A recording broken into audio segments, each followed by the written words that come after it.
完了完了，这个柜子啊又放不进去了。这时候有人会说了，哎，你傻呀，怎么能这样放呢？那就赶快换一个角度吧，平着来往里推。我去，感觉还是有点问题，卡住了。看一下两边的距离，还差20多公分，推不进去了。左右两边的墙把柜子给夹住了，还夹在中间的部分。很显然，这个墙体可能不是90度。前天我们来装的时候呢，就发现了这个问题。今天呢，我们是过来处理问题的。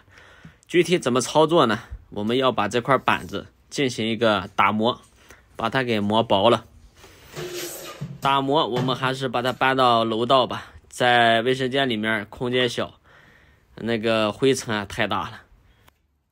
具体打磨也没有什么好工具，先用这个木工切割片，把上面这一边呢切割的比较齐一点，大概切掉也就是3到4毫米吧。直观能看到的地方呢，就是修的整齐一点，然后剩下的部分呢，就是这么一点点的，相当于刮掉了。因为也没有特意因为这一块呢去买一个专用的打磨切割片。现在进入第2个程序，上我这个打磨片，用这个呢可以基本上打磨平整，这样摸起来和看起来呢都比刚才好多了。现在最关键的是要试一下现在能不能装进去。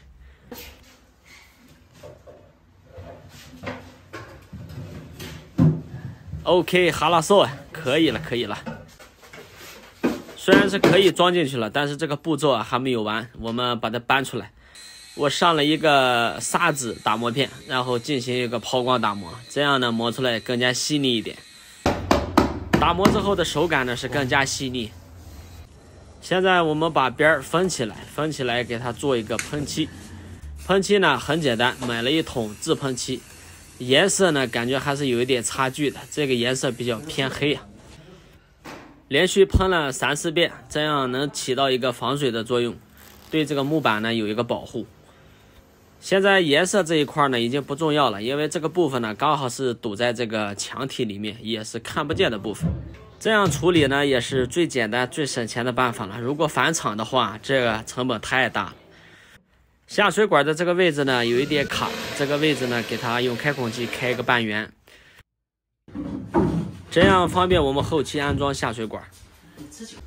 现在柜体基本已经垫平了，然后用尺子测量一下这几个点和它瓷砖的缝隙平行就可以了。在百宝箱里面找到2条合适的螺丝，这是挂电视用的。全瓷砖开孔一定要有玻璃钻头，说个3遍吧，全瓷砖开孔一定要有玻璃钻头。玻璃钻头开完孔以后再用冲击钻头，这样就不会伤瓷砖了。这就是正确的操作流程，没有捷径。这个钢管的承重能力那是相当的可以。您这种螺丝呢，用机龙扳手，效率更高。因为我的套筒只有10个的，这个螺丝是12的。看一下这个柜子的承重能力，这个柜子呢只有2个角片，只固定了2条螺丝，承受我的重量是没有问题了。第1步的改装我们已经完成了，接下来就是安装台面，台面是要固定3脚架的。这个厂家呢做这个也是有点问题的，在后边缘呢它是做了这个加厚的，可能是为了更加结实，为什么在前端它就没有做呢？难道他没有考虑我的3脚架应该怎么放吗？这样我前面不得蹭东西吗？台面安装高度预算80公分，然后确定3脚架的安装位置。安装3脚架的高度一定要减掉台面的厚度，这个台面是做了加厚处理的，一共是减掉了2公分。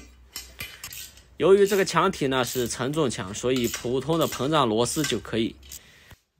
2个3脚架也装好了，现在上台面，很多人开始疑惑这个台面能不能装上去。其实呢，当我们第1天发现这个问题的时候呢，就找了一个师傅过来，他是专门搞岩板的，他说他切这个东西不崩边，那就让他给把这个裁了。所以岩板我们就不用考虑了，可以直接安装。我们第1次过来的时候呢，不光试了柜体，也试了这个岩板，也是推不进去。岩板这个东西呢，更是不可以硬来，硬来的话可能就坏了。岩板和三脚架之间呢，找了个垫块给它垫起来。现在我们还要确认一下它下水的位置，因为这个柜体上呢，厂家是没有做开孔的。根据我们的下水管再重新给它开一个孔。哎，这厂家的活怎么都让我干呢？这年头难道浴室柜的开孔都得现场开吗？不过现场开的话也有好处，这个位置呢更加精准。现在很多三脚架呢焊出来都不是90度，所以安装岩板台面的时候，这个要垫平的程序啊，好像每一个都省不了。现在最大一件就剩这个镜子了，把这个镜子挂好，现在已经给它通电了，孔我已经打好了。挂镜子呢，我四周的保护泡沫是没有拆的。当把镜子挂上去以后，我们再把周围的这些泡沫撕掉，这样对镜子保护的会更好。岩板周围的一圈挡水条，这个挡水条要加上。现在很多业主说这个挡水条太丑了，很多人已经选择淘汰掉这个挡水条。其实这个挡水条的真正作用，它是挡水的吗？我觉得它是遮丑的。左侧边的这个挡水条呢有点长了，不过这个在现场我们是可以把它裁切的。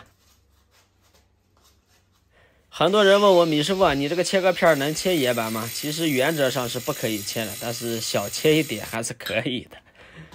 如果是大面积切割，还是使用专业的切割片，这个比较好，因为速度要快嘛。好了，最后一条挡水条已经安装好了。唯一的缺陷呢，这一套柜子差一个下水器，因为下水器呢一般都是带溢水孔的，这种岩板盘呢它是不需要溢水孔的。这个下水器呢，估计他们要后期自己配一个了。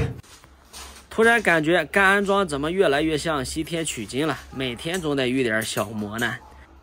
9981难，什么时候才能取得真经啊？